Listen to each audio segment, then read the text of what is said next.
Hello, and welcome to the Daily Space for today, Wednesday, September 9th, 2020. I am your host, Annie Wilson. Most Mondays through Fridays, our team will be here putting science into your brain.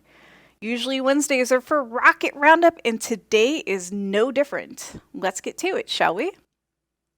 First up, on Wednesday, September 3rd at 1:51 UTC, Arianespace launched Vega Flight 16 from Launch Pad 1 at Kourou Space Center in French Guiana. On board were 53 spacecraft from 21 customers in 13 countries, a record for a single European rocket. To accommodate all of these satellites, this was the first time the small Space Mission Service Payload Adapter was used. The satellites have various missions, including technology demonstrations, Earth observation, and communications.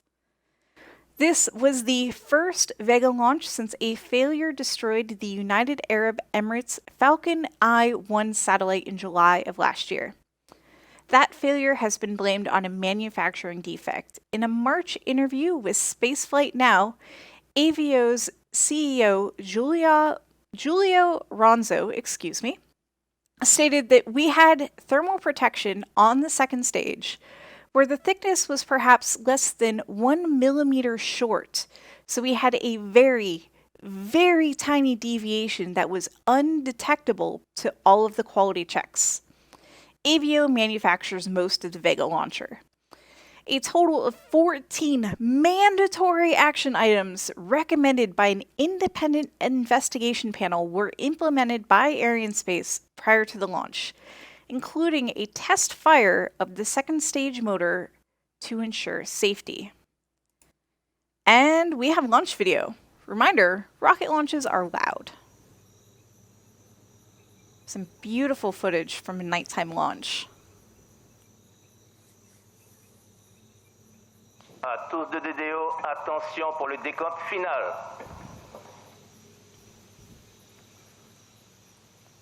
10, 9, 8, 7, 6, 5, 4, 3, 2, 1, top. Allumage P4. Allumage P4, décollage. SSMS for flight.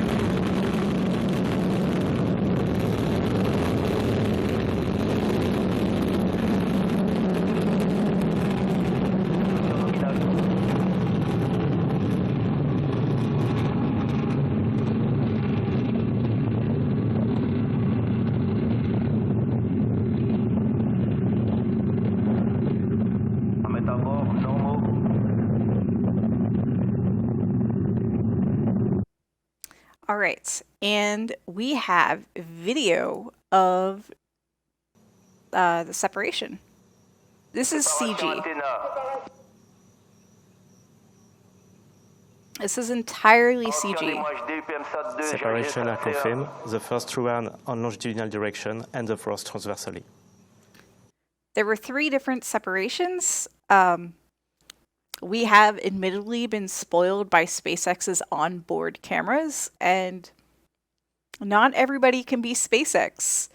So Arianespace used computer-generated models to show these the release as it was happening in real time. So next up, on Thursday, September 3rd at 12:46 UTC, another batch of 60 satellites was added to the Starlink constellation by Falcon 9 rocket that was launched from LC-39 Alpha at Kennedy Space Center in Florida, joining the more than 700 Starlinks already on orbit. The confusingly named Starlink 11 mission is actually the 12th Starlink mission. It's called Starlink 11 because it's the 11th launch of the version 1.0 Starlink launches, or Starlink satellites, excuse me. Anyways, we got the goods. Here's the launch video. T-minus 30 seconds. Rocket launches are loud. At T-minus 30 seconds, all systems are go for launch. Let's listen in to the final countdown and watch as Falcon 9 takes our Starlink satellites to orbit. T-minus 15 seconds.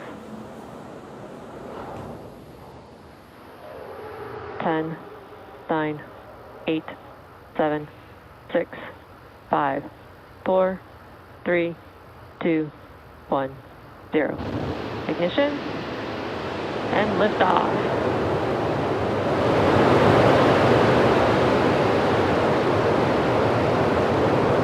Vehicles pitching downrange. M1D performance is nominal.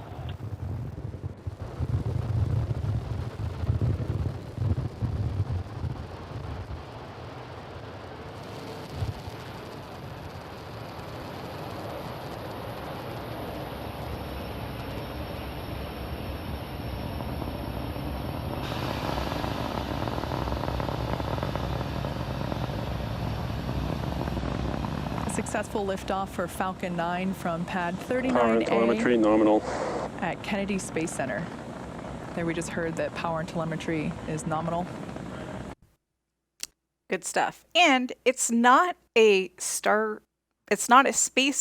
launch without video of a booster landing. And there's not much to show. Here it is. All right, visual confirmation Stage there one, landing confirmed. that this booster has landed for a second time. There we see a live shot from our drone. I will play it again for those of you that missed it.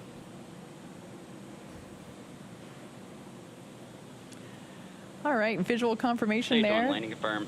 that this booster has landed for a second time. There we see a live shot from our drone. Ta-da! And, of course, a video of the release of the Starlink, so you'll actually be able to see the pin pop off, which is really cool. Starlink deploy confirmed. There's the pin. That holds all of them to the fairing. And once that's There on your released, screen, we they just see the float Starlink away. satellites have deployed, and using the momentum that they got from the slight spin around about the rates. central axis. What a beautiful sight. And I think we're actually looking at the visors that Shortly, help these make these satellites not as bright. will deploy their solar arrays, and over the next few days and weeks, they will distance themselves out from each other and use their onboard ion thrusters to make their way to operational orbit. Still pretty cool. This amazing photo of the F9 booster being returned to port was taken by Richard Engel for Teslarati. Check him out on Twitter at @RDEngelPhoto. We'll include a link in the show notes too. For those of you keeping score at home, this was the second flight for this particular booster, 1060, and the fairing halves were recovered, but in pieces. They're not going to be able to be reused. So, there was an attempt. Anyway, more SpaceX. Also on Thursday, September 3rd, Starship Sn6 completed a successful 150-meter hop powered by a single Raptor engine while carrying a simulated payload. And warning, rocket-powered grain silos are loud. You've been warned.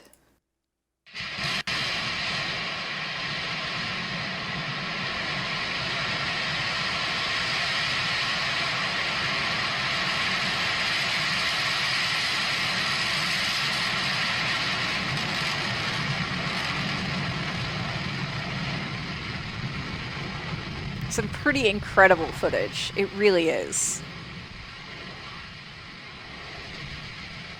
Like, this thing does not look like it should be able to fly. It really doesn't.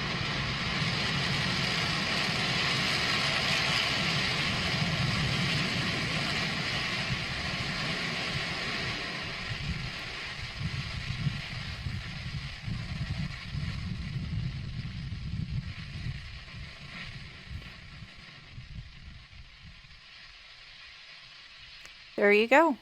It landed all in one piece. Afterwards, Elon Musk voiced on Twitter what many people who watched it live probably thought. Quote, "Turns out you can make anything fly. Ha ha." End quote. Moving on. Next up, on Friday, September 4th at 7:30 UTC, China launched a Long March 2 Foxtrot rocket allegedly carrying the first Chinese reusable test spacecraft. It released an unknown object into orbit and then reportedly landed 2 days later. This was only the third launch of the Long March 2 Foxtrot. No other details are known about the reusable spacecraft or the launch. More launches from China. Next up on Monday, September 7th at 5:57 UTC, China launched a Long March 4 Bravo from Haiyuan Satellite Launch Center, carrying the Gaofen 1102 satellite into orbit. Gaofen 1102 joins Gaofen 11, which was launched in 2018. Both are optical Earth observation satellites that will be used for land surveys, city planning, lands right confirmation, road network design, crop yield estimation, and disaster prevention and mitigation. According to a statement released by China Aerospace Science and Technology Corporation, also known as CASC.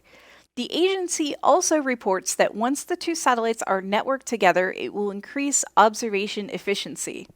Working together, the two satellites will be able to image the same location more frequently, which is useful for land use mapping, precision farming, and disaster response. The mission patch for the Gaofen 1102 features the Long March 4 Bravo rocket blasting away from Earth, framed by what appears to be buckthorn berries, which grow in northwestern China.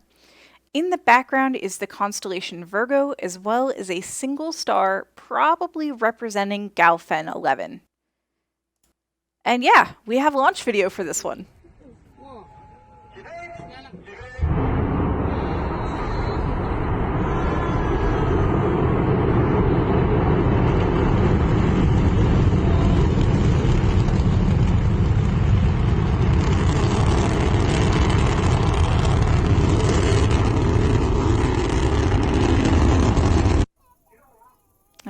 Better, closer video.